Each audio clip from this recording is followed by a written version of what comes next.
Welcome to the Salmon Runs YouTube. Enjoy the video. In this video, I will explain how to replace mirror glass on your Chevy Silverado. First, gather your tools. You'll need a pry tool, a Phillips head screwdriver, and your new mirror glass.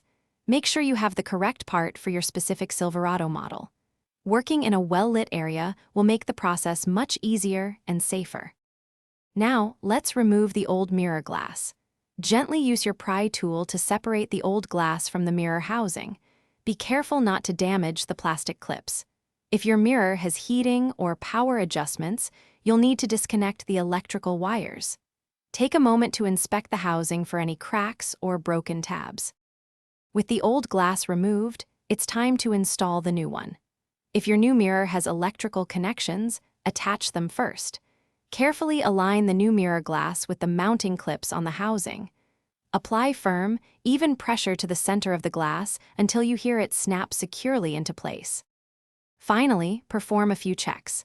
If your mirror has power adjustments or heating, test these functions to ensure everything works correctly. Give the new mirror glass a good cleaning for optimal visibility. Double-check that the mirror is stable and securely attached before you hit the road.